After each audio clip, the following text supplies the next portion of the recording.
to you. Go ahead. Are not thou it that remainest of the four beasts? Are not you the last of the four beasts? Go ahead. Whom I made to reign in my world. Who I made to reign in my world. In other words, the world of the Most High, it tells you in the book of Daniel, ruled in the kings of men. And it says he set up the basis for whoever it is the Most High want to set up. Go ahead. Art thou not it that remainest of the four beasts? This is a lion speaking to this eagle. Go ahead. That the end of their times might come through them. Now watch what it tells you about this eagle. Go ahead. Verse 14. And the fourth came. This fourth what came? It says in verse 39, it said the four beasts. This eagle was the fourth beast. Go ahead. And the fourth came and overcame all the beasts that were past. Exodus seems to be picking up where Daniel left off. In other words, it says, and the fourth beast came and overcame all the beasts that were past. In other words, it overcame the Greeks, which was the leopard represented with 4 heads and 4 wings. It had overcome the Persians, which was represented as a bear with the 2 sides and 3 ribs in the mouth. It had overcome the Babylonians, which was represented by the lion with the eagle's wings. All of this the eagle did. Go ahead. Verse 40 again. Verse 14. And the fourth came and overcame all the beasts that were past, and had power over the world with great fearfulness. Go ahead. And over the whole compass of the earth. See, that's something you can't. This is showing you the fourth beast in its latter stages. Because Rome only ever dominated. Now let's go to the fourth beast over here. Let's pull this map over. Rome ever only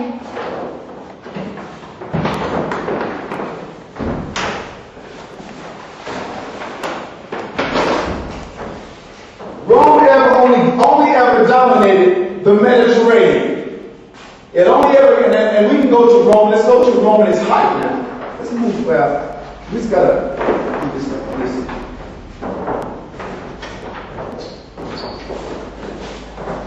Yeah.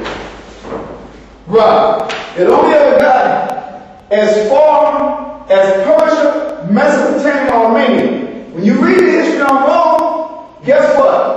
The Parthian Empire didn't let the Romans or the Greeks go no farther than India. The Parthians was bad, brother. You read the history of the Parthians, and many, I got a few sources that have suggested I haven't dove as deep into it as I want to go, but there's like about 4 or 5 sources that use a lot of not sociology, archaeology, and what would you call the study of the cultures? Anthropology, to prove that the Parthians were actually Israelites that migrated from the Persian Media and farther east. That's yet to be, when I say prove, I mean they feel they prove it, but I haven't checked it out and scrutinized it yet, because people don't, a lot of, the sources, they don't even know the Bible. The point is, when it said it governed the whole world, this is showing you it's not talking about the Romans in the ancient day, because the Romans in the ancient day were enclosed by the Far East and the Atlantic Ocean. Their world consisted of the Mediterranean and the Middle East. You know what I mean? North Africa, even North Africa, the portion of North Africa of that continent was called Africa was only the North. The rest of the continent wasn't even called Africa. It was called after, just like Asia was called after the Roman general Asiaticus. Africa was called after the Roman general Scipio Africanus because of him defeating the Carthaginians, who, by the way, were Israelites. Prove that? Come on over, bro. Okay, I want you to read that verse again, verse 40. Verse 14. And the fourth came, talking about the fourth beast that's mentioned in verse 39, go ahead, and overcame all the beasts that were past, and had power over the world with great fearfulness, and over the whole compass of the earth. The whole compass, meaning what? The whole circumference. Over the whole compass of the earth. This is talking about the Roman Empire in its modern era, talking about America. Go ahead. With much wicked oppression. and so long time dwelt he upon the earth with deceit. Now, this just gave you a dynamic similar to what Daniel chapter 7 verse 7 said, right? I want you to go to 2nd Ezra, the following chapter. I want you to read chapter 12, verse 11 and verse 12. I'll tell you what, verse 10 and verse 11. Chapter 12, verse 10 and verse 11. 2nd Ezra, chapter 12 and verse 10.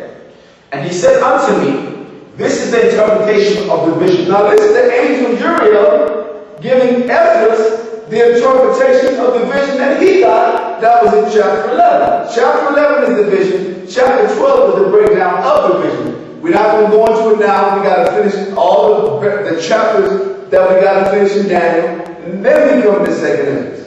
Go ahead. Verse 11. The eagle whom thou sawest come up from the sea. The eagle who you saw come up from the sea, let's go ahead, is the kingdom which was seen in the vision of thy brother Daniel.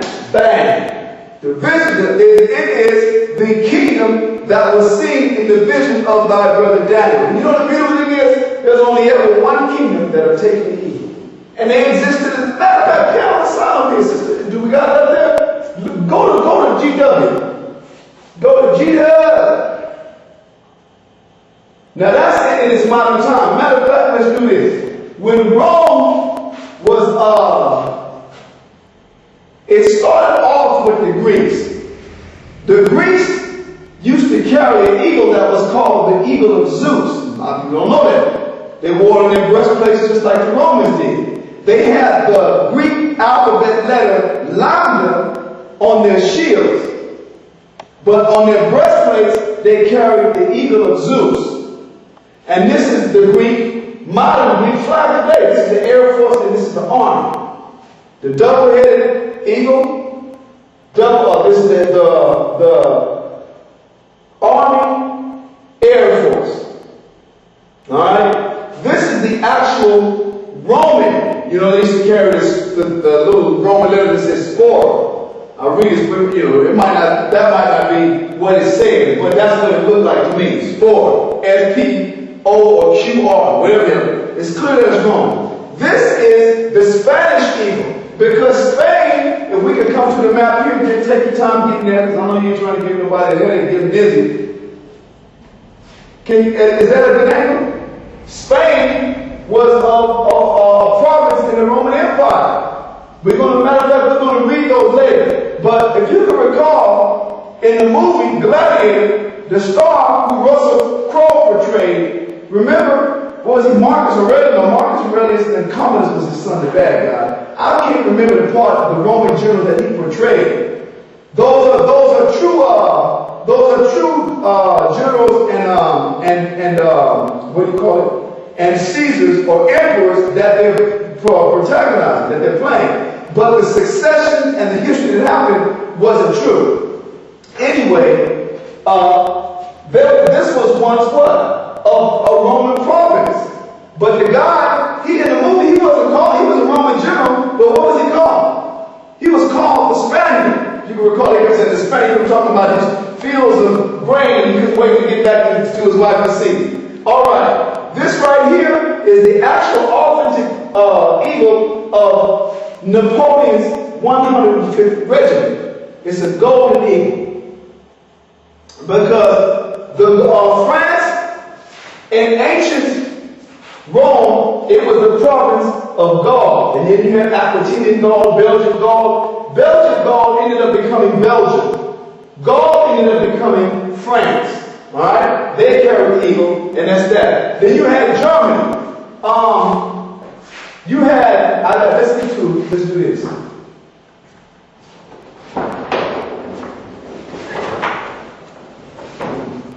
Growth of Christianity. I'm trying to get to it. Here you go. Here you go to the Roman Empire. General reference map of the Roman world. And you see Lower Germany, you see Upper Germany. And that's the German eagle. Alright? Then this is the Russian eagle. I got that sign, but I didn't bring it with me. It's upstairs. This is the Russian eagle. There was an article on the history of a German, was once a Roman Catholic. There's a